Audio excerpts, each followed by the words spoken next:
आज का जो हमारा विषय है वो है discern the truth in the confusing world. भ्रमित संसार में सत्य को खोजना, सत्य को जांचना। बाइबल एक बात कहती है, हमने पहला यूहन्ना उसका 4वां अध्याय और उसकी पहली पद पढ़ा। वहां लिखा हुआ है, हे प्रियो, हर एक आत्मा की प्रतीति ना करो, परंतु आत्माओं को परखो कि वे परमेश्वर की ओर से हैं कि नहीं।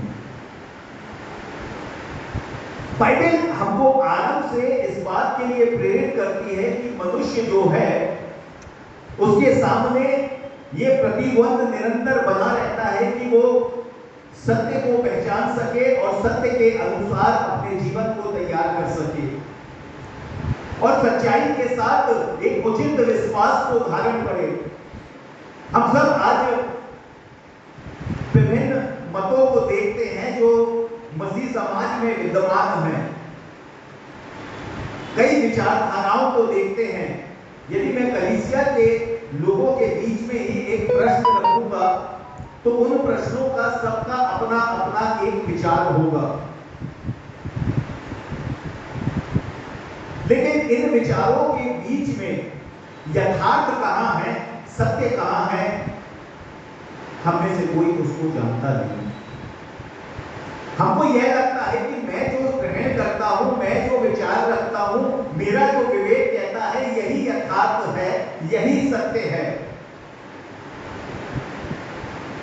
प्रियो, परमेश्वर का वचन इस बात को कहता है, जो हमने यिर्मयाह नबी की किताब के 29वें अध्याय में पढ़ा, वहां लिखा हुआ है कि यहोवा तुमसे यूं कहता है कि तुम्हारे जो भविष्यवक्ता और भावी कहने वाले तुम्हारे बीच में हैं, वे तुमको बहकाने ना पाए। और उसके बाद परमेश्वर का वचन इस बात को कहता है, क्योंकि वे मेरे नाम से तुमको झूठी भविष्यवाणी करेंगे। आज मसीह समाज में, मसीह विश्वास में कई एक ऐसे हैं जो हमको ऐसी ऐसी लुभावनी बातें और ऐसे ऐसे आनंदमय बातें, मैं हमेशा इस बात को कहता हूं, हमको जो प्रॉस्पेरिटिक सरमन है ना बहुत पसंद आता है ना। यदि कोई पादरी आके आपसे कहेगा है प्रभु आपको बहुत आशीष दे, प्रभु आपके घर को बढ़ाने वाला है, प्रभु आपके जीवन में बड़ा आशीष लाने वाला है, तुम्हारे काम बन जाएंगे, तो हमको बड़ा अच्छा लगता है, बड़ा आनंद आता है। लेकिन यदि एक सेवक आके आपसे बोले कि यार तुम अपने आप को सुधार दो, तुम्हारे काम अच्छे नहीं है, तुम करते क्या हो, हमको वो कैसा लगेगा? क्योंकि मनुष्य को आज कानों को लुभावने वाली बातें ज्यादा पसंद आती है। और उस समय में भी जो भविष्यवक्ता थे वे भी वही बातें कहते थे, वही बातें सिखाते थे जो मनुष्य को पसंद आती है, और वही भविष्यवाणी किया करते थे। और इसलिए परमेश्वर का वचन इस बात को कहता है कि वे झूठी भविष्यवाणियां करते हैं, और इसलिए उनके ऊपर विश्वास मत करना। क्योंकि बाइबल का परमेश्वर जो कहता है कि मैं जानता हूं, जो योजना मेरी तुम्हारे प्रति है उसको मैं जानता हूं। और उसके बाद परमेश्वर ने इस बात को भी कहा कि देखो मैं फिर आऊंगा और तुम जो मुझसे पुकारोगे मैं तुम्हारी सुनूंगा, मैं तुम्हें फिर से बसाऊंगा। जब तुम मुझे ढूंढोगे तो मुझे पाओगे।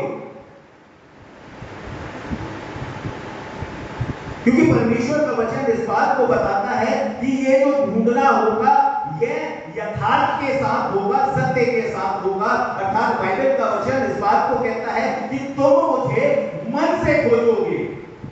मेरे प्रियो, आज के समय में आप और मैं जो संसार में बहुत सारी बातों के बीच में, भ्रमित बातों के बीच में अपने विश्वास की कसौटी को परखने के लिए और उसे मजबूत करने के लिए सदा तत्पर रहते हैं, हमको इस बात को समझना होगा कि वास्तव में मेरे विश्वास की कसौटी है क्या। हम कैसे अपने विश्वास को मजबूत कर सकते हैं। हमारा परमेश्वर हमारे जीवन में अपने भलाइयों को, अपनी आशीषों को और अपनी प्रतिज्ञाओं को निरंतर बनाए रखता है। और यही परमेश्वर जो हमको हमारे जीवन को बढ़ाने के लिए सदा इस बात को बताता है कि आपके और मेरे जीवन के लिए उचित क्या है। और इसलिए मेरे प्रियो,